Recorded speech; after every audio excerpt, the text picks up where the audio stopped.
Bonjour à tous, je suis très heureux de vous retrouver pour cette nouvelle vidéo. On va parler d'aspirateur, on va parler d'aspirateur Dyson. Vous avez peut-être, vous, un aspirateur Dyson qui ne tient plus la charge, qui ne fonctionne que quelques secondes quand il est en pleine puissance, version V6, version V8, peu importe la version, les aspirateurs Dyson ont un point commun, la faiblesse de leur batterie. C'est ce qu'on va voir dans cette vidéo, comment analyser la perte d'autonomie de votre batterie et surtout comment et avec quelle batterie la remplacer. Et paf, c'est parti.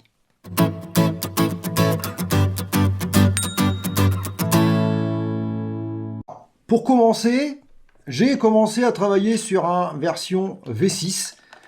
J'ai d'ailleurs démonté la batterie et j'ai autopsié ce qui se trouve à l'intérieur. Et là, forcément, je me suis très vite rendu compte que déjà d'une, c'est très compliqué à réparer, quasi même impossible. Pourquoi? Je vous expliquerai, parce que il y a un système avec le bouton sur la batterie. C'est assez compliqué. Du coup, j'ai pas réussi à le refermer, mais on constate d'entrée de jeu qu'il n'y a que 6 cellules, ce qui fait que, évidemment, en matière d'autonomie, ça ne peut pas aller bien loin. Et en plus, ce sont des cellules de 2500 mAh. Alors que ça aurait pu être très bien des 3500, ça n'aurait pas changé grand-chose à la taille de la batterie. Peut-être un tout petit peu plus de poids, mais vraiment pas grand-chose. Mais ça aurait surtout coûté plus cher à Dyson pour la produire, cette batterie, qui aurait eu forcément une autonomie plus importante. Alors, la première chose à faire pour voir si votre appareil a un problème de batterie, c'est simplement de le charger à 100% jusqu'à temps que la batterie s'éteigne sur le chargeur, mettre un chronomètre et faire fonctionner l'appareil en même temps qu'on active le chronomètre de manière à pouvoir juger de la durée d'autonomie, surtout en puissance max.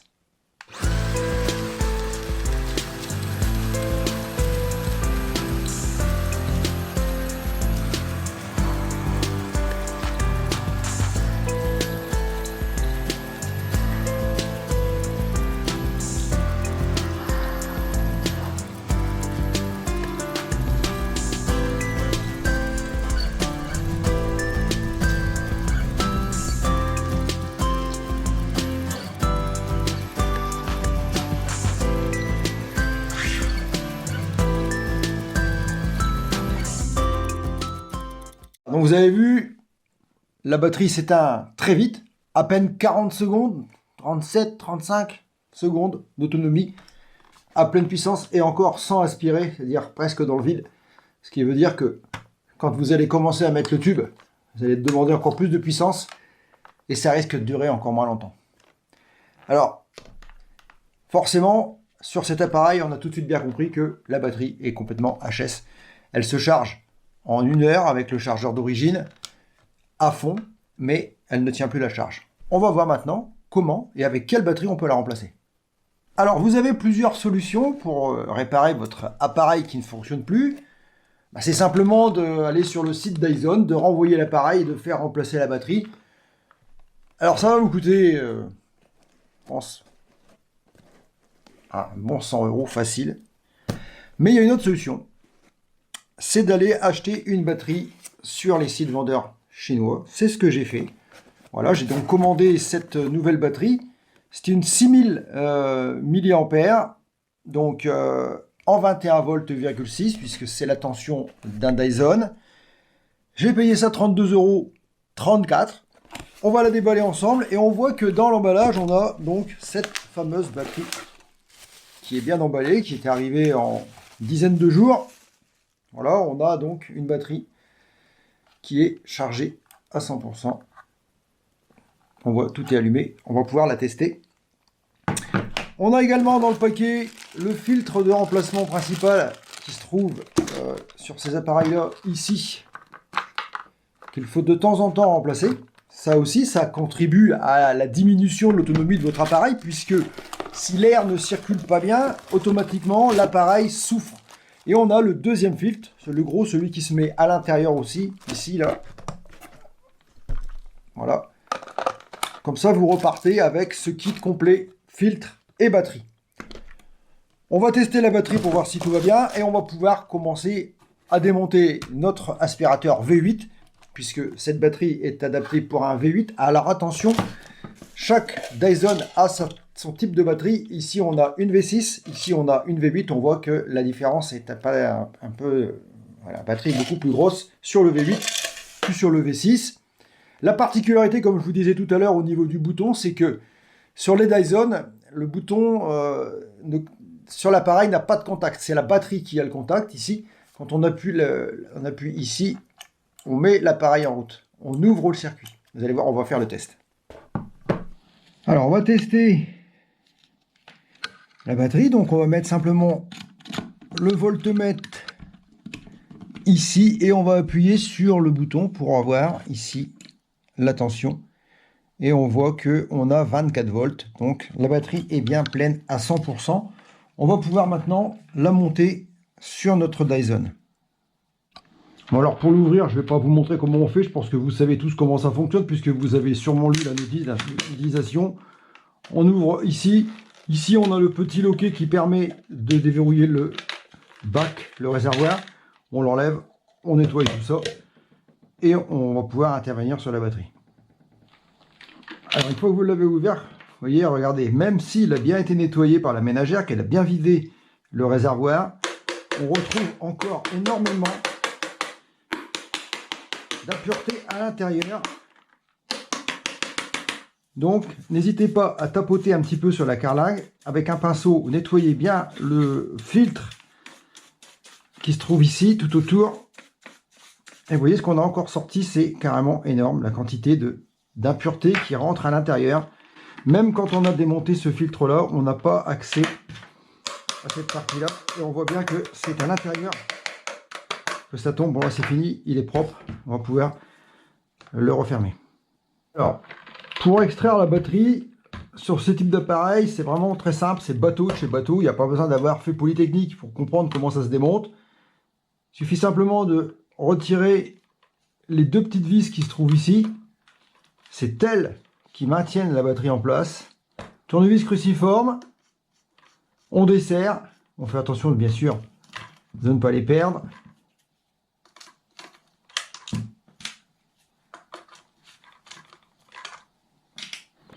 Donc une fois que vous avez enlevé les deux ici, il vous suffit d'enlever la dernière qui est ici, la troisième vis. Il y a les trois vis qui la maintiennent.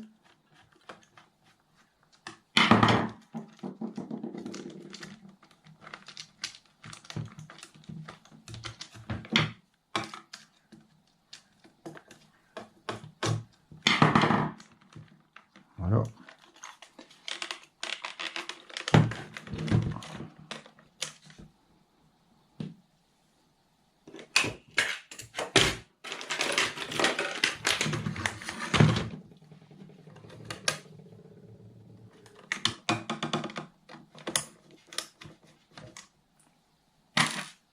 Voilà, c'est bien les trois mêmes, vous ne pouvez pas vous tromper. Et là, la batterie, elle sort vraiment tout simplement. Voilà, la batterie donc est extraite. Celle-ci, elle a fini sa vie. On vérifie tout de suite que les deux batteries sont bien identiques. C'est bien le cas, on a exactement la même dimension, la même taille. Tout est pareil, tout correspond. Donc, il n'y a plus qu'à les réinsérer au même endroit que vous l'avez démonté.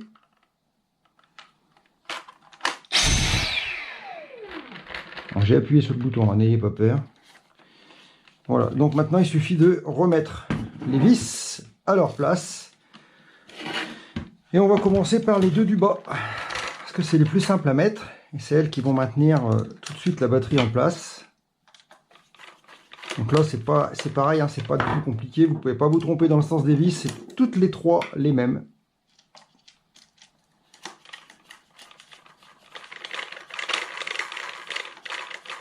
Voilà, on resserre bien. Et on va y mettre la troisième qui est un peu plus délicate à mettre. Même si c'est pas très compliqué. Vous munisez d'une petite pince comme ça, une petite pince à épiler coudée, ça va bien. Si vous n'en avez pas, une pince à épiler droite, ça peut faire l'affaire. Pour bien la maintenir, en même temps, vous l'insérez dans son emplacement.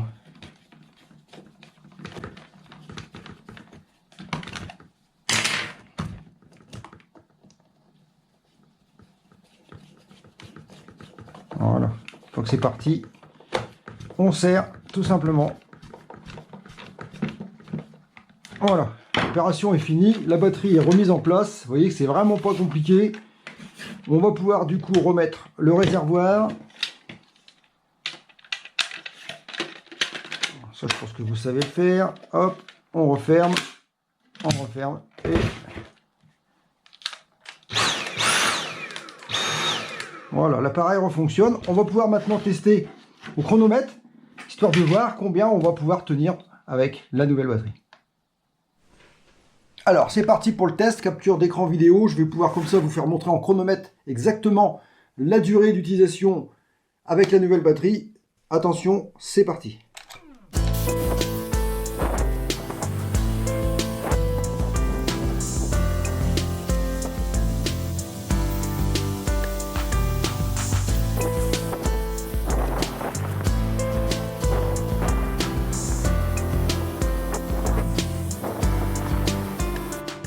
Et bien voilà, vous avez vu, il a tenu exactement 5 minutes. C'est pas beaucoup, mais c'est beaucoup mieux que 35 secondes. C'est un peu, je pense, la capacité d'un Dyson en pleine puissance. 5 minutes, c'est pas beaucoup, je sais. Maintenant, si on le mettait sur la position 1, forcément, on irait plus loin. Je vais faire le test pour vous donner exactement la possibilité avec la puissance 1 de temps. À mon avis, on va arriver aux alentours de 10, 12 minutes, 15 minutes peut-être. Donc, à suivre.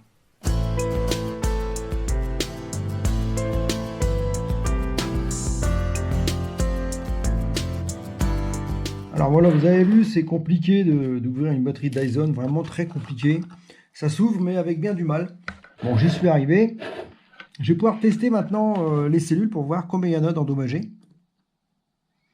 3,9 V, celle-là est bonne, puisque je l'ai chargée juste avant. 3,9 V, celle-là est bonne. Ça fait 2 de bonnes.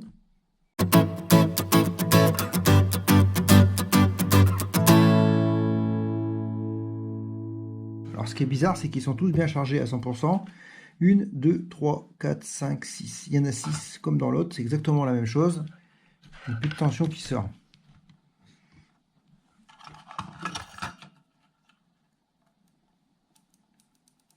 Non, il n'y a plus rien qui sort.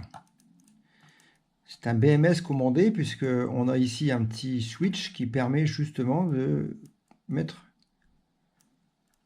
le BMS en action et du coup libérer le courant, mais malheureusement ça ne marche plus. Je ne sais pas pour quelle raison. Je vais regarder en direct. Je pense que le direct il est là. Voilà, le direct il est là, on a bien 24 volts. Mais on n'a plus rien qui sort du BMS. Alors si on reprend notre aspirateur V6,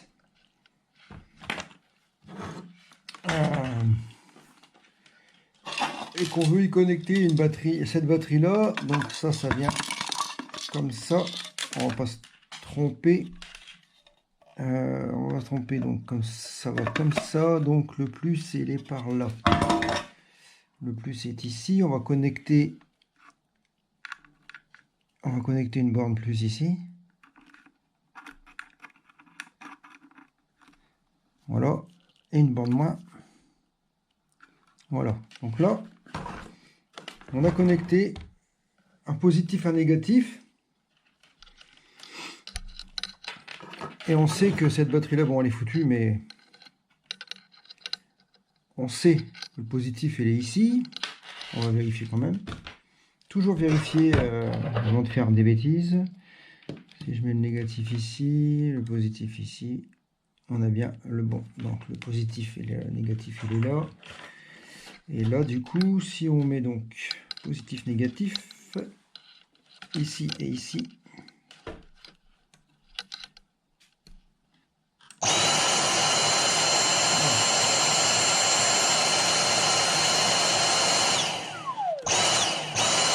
donc voilà, on pourrait refaire marcher l'aspirateur Dyson avec une batterie lambda. On pourrait très bien imaginer de fabriquer une batterie sans avoir tout ce dispositif-là. Mettre un switch derrière le bouton ici pour le mettre en route, puis faire une batterie Big XL. qui garderait une autonomie bien plus longtemps, puisque on voit bien que c'est pas protégé, puisque ça fonctionne, hein, y a pas de... Là, il n'y a pas de vitesse sur celui-ci, hein, il marche qu'en une seule vitesse. Évidemment, l'autonomie, elle va pas être terrible, puisque la batterie là n'est pas terrible, hein, puisque c'est celle que j'ai enlevée du V8. Donc d'ailleurs, la tension, elle doit chuter rapidement. J'ai tiré un petit peu, on va voir déjà la descente, hein. Vous voyez, 23,8, on était à 24. On a déjà perdu 0,2 volts. Voilà, je pense qu'on a à peu près tous compris que les aspirateurs Dyson, les batteries, c'est leur point faible. Réparer ça, c'est la mission impossible, hein, j'avais déjà essayé. Bon, on pourrait peut-être en s'appliquant tranquillement démonter correctement les plaquettes ici et puis extraire les cellules, en remettre. Il faudrait tenter l'expérience. Maintenant, pour celui-ci, c'est un peu problématique puisque du coup le BMS ne fonctionne plus. Donc positif, il est là. Je vais réessayer, mais je pense pas que ça va marcher parce que le BMS ne veut plus rien savoir. Je ne sais pas pour quelle raison d'ailleurs. Voilà. Ça répond plus. Alors pourquoi ça répond plus? C'est une question que j'ignore. Voilà, bon, allez. Donc vous avez vu, c'est pas plus compliqué que ça de remplacer une batterie sur un aspirateur Dyson.